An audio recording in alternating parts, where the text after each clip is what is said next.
2025. I'm Real Bitcoinaire, and this is Today in Bitcoin. So the price of Bitcoin is 95,500 USD.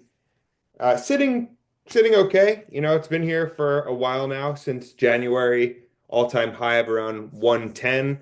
We're dealing with current tariff drama, monetary reordering, and so the world is changing rapidly. It's an interesting time in history, and currently just enjoying the show, to be honest with you, the Trump chaos show. But the purpose of this video and the title I'm going to name it is Are Bitcoiners Right? Now, who knows if Bitcoiners are right? Everyone has their own hypotheses on, what the future looks like, and they play it accordingly. Mine is obviously betting on Bitcoin. And so I want everyone to think, about that question, are Bitcoiners right? Because I think there's a lot of people in TradFi that just hate it, hate the idea of the potential of them being right and how they've been right so far. And I don't think they'll ever accept it. And it just eats them alive that Bitcoin has been the top performing asset for the last 15 years. They're just waiting for the day for it to go to zero overnight. And so, if some of you are in that camp, I encourage you to just think about it, do some research. I know your whole life identity is that Bitcoiners aren't right because the current system works for you. But if you look across the world, the current system is failing. It's not working for everybody. And I think big changes are underway. Just look into the fourth turning thesis for that. But this video, I think, questioning, are Bitcoiners right? It really comes down to one thing. It's the fiat system and how it's designed. It's a debt-based monetary system. So this is from the Fed's website, and this is the M2, the amount of dollars in society. And as you can see, nothing stops this train as it looks. And so, you look from 1960, it was pretty flat, nothing crazy. 1970 is when we left the gold standard. Um, and since then, you know, this is decent growth, nothing crazy. But since we left the gold standard and nothing is tethered, the dollar's not tethered to anything. It's just been up only. And as you can see, these impulses get bigger and bigger.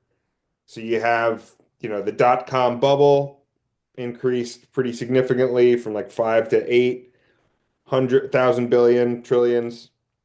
But then '08 happens, and since '08, it was basically, a couple magnitudes up from what, 8 trillion to 16 trillion.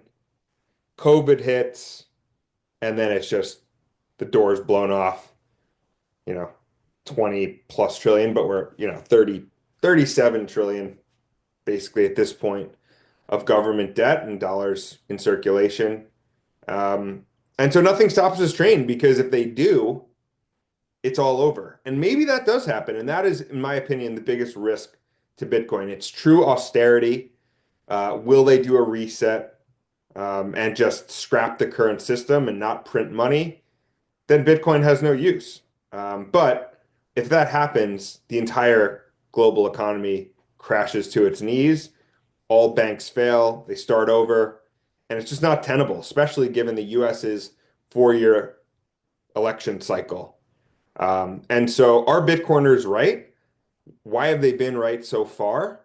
It's because there's only 21 million Bitcoin, and the technology works. It confirms every 10 minutes.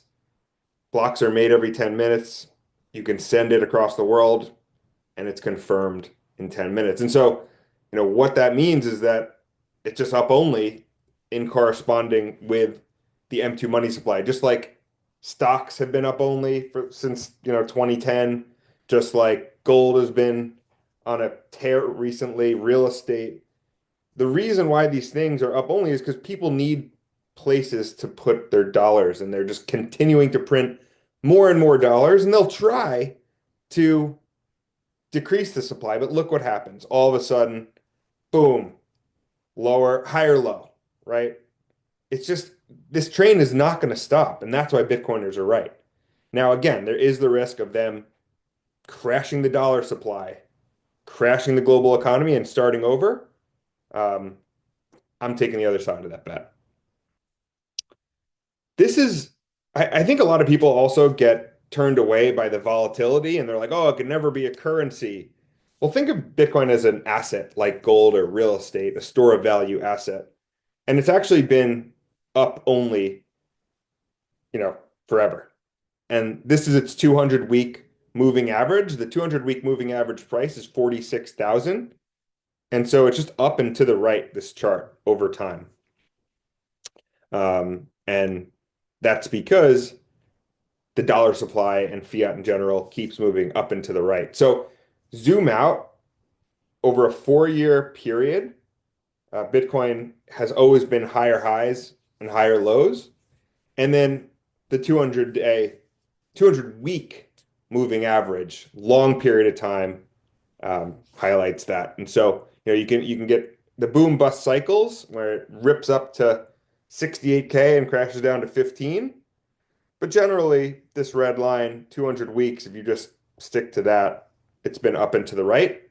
And the reason it's been up and to the right is because the dollar has been up and to the right in terms of the number of dollars in circulation. The last chart I'll leave you with is this.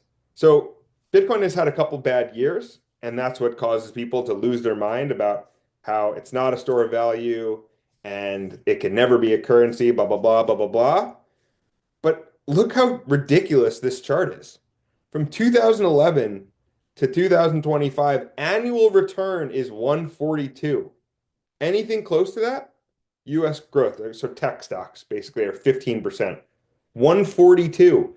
This year, 2025, this is a recent chart as of like April. Bitcoin is still up almost 4% on the year. Where are stocks? They are down. Stocks are down big. 9% small caps, 6% tech. You know what's working well in this environment? Gold, right? Gold is working well in this environment. Why is gold working well? Because times are uncertain. And so Bitcoin is still up in this environment. So maybe it's not the tech stock that you think it is. Maybe it works well in an environment of uncertainty, and it works even better than tech when times are good. So are Bitcoiners right? I don't know. It's a thesis, but everything I've presented today and the historical returns point to yes. Now, who knows what the future holds? I know where my bet is. I wish you all the best and do your diligence.